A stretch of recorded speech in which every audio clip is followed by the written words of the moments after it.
नमस्कार, माझं नाव नित्यानंद एस कोळी. मी एक इन्शुरन्स ॲडवायझर आणि MFD आहे. सध्या बऱ्याच ठिकाणी आपल्याला नेटवरती इतर ठिकाणी आर्थिक सल्ले मिळतात आणि त्या आर्थिक सल्ल्यांच्या अनुसार आपण डिसिजन किंवा निर्णय घेत असू तर तिथे थोडासा सावधगिरी आपल्याला घ्यायला पाहिजे. फॉर एक्झाम्पल, उदाहरणार्थ मी सांगतो की एखाद्या व्यक्तीला त्याच्या मुलीसाठी तिच्या शिक्षणासाठी काही प्लॅनिंग करायचं असेल तर एक सल्ला असाही त्याला मिळू शकतो, बाबा तू इन्शुरन्समध्ये पैसे जमा कर, जेणेकरून तुला इन्शुरन्स आणि मिळणारे पैसे टॅक्स फ्री आणि कंपल्सरी सेव्हिंग होऊन जाईल.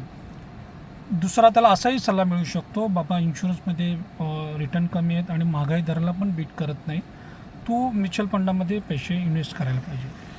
तिसरा आहे, त्याला असाही सल्ला मिळू शकतो की बाबा तू पोस्टामध्ये इन्व्हेस्ट कर, जिथे तुम्हाला गव्हर्मेंट गॅरंटी मिळते आणि पैसे सेफ राहतात. चौथा, असाही त्याला सल्ला मिळू शकतो की बाबा इक्विटीमध्ये पैसे टाक, डायरेक्टमध्ये स्टॉकमध्ये चांगले पैसे मिळतील. आता मुद्दा आहे, हे झाले सर्व सोल्युशन. ॲक्च्युली त्याला आपण विचारलंच नाही त्याची काय मनस्थिती आहे, त्याचं जडणघडण कशी झालेली आहे, त्याला रिस्क घ्यायची मानसिकता त्याची कशी आहे, ह्याचा विचार न करता ते मिळालेले ओव्हरऑल सल्ले आहेत. आपण काय करतो, हे सल्ले घेऊन आपण आपल्या आयुष्यामध्ये निर्णय घेतो. ॲक्च्युली तसं व्हायला नाही पाहिजे. तुम्ही बघायला पाहिजे माझी मानसिकता कशी आहे, की माझं जडणघडण कशी झालेली आहे, त्यानुसार तुम्ही ते डिसिजन घ्यायला पाहिजेत. उदाहरणार्थ असंही होऊ शकतो, एखाद्या व्यक्तीला रिस्क घ्यायचा नाही आणि त्याला मी असो नसो त्याला मिळणारे जे पैसे त्याच्या मुलीच्या शिक्षणाला ही शाश्वत पाहिजेत आणि जो व्याज आहे तो त्याच्या व्यवसायाने कमवत असेल, मे बी जिथं त्याला 15% 20% रिटर्न मिळत असते आणि त्याला रिस्क घ्यायचंच नसेल, अशा माणसासाठी नॉर्मल सेविंग प्लॅन आपण घ्यायला पाहिजे किंवा त्यांनी आपण द्यायला पाहिजे. दुसरा, एखादा माणूस आहे ज्याला जास्त रिटर्न आहे पाहिजे, त्याला सेविंगमध्ये विश्वास नाही, मागे त्याला बीट, त्याला इक्विटी आपण द्यायलाच पाहिजे.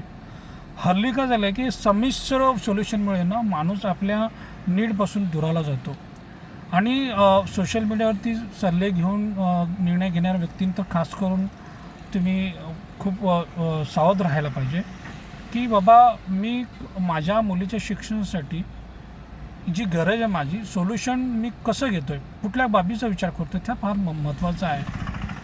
आणि का होतं, बऱ्याच वेळा का होतं की माझं नीड असतं आणि सोल्युशन मी कोणाच्या बोलण्यावरून घेतलं जे माझ्या मनाशी ॲक्च्युली अनुसरण नसेल तर 2-3 वर्षांनी 4 वर्षांनी तुम्ही ते जो तुमचा गोल आहे तुम्ही तोडून टाकाल, ते गोल फुलफिल होणार नाही. म्हणून आपल्या बाहेरच्या आजूबाजूचे जे काही सल्ले मिळतात त्या सल्ल्यावरती निर्णय घेताना थोडा सावधगिरी पाळलं पाहिजे. धन्यवाद.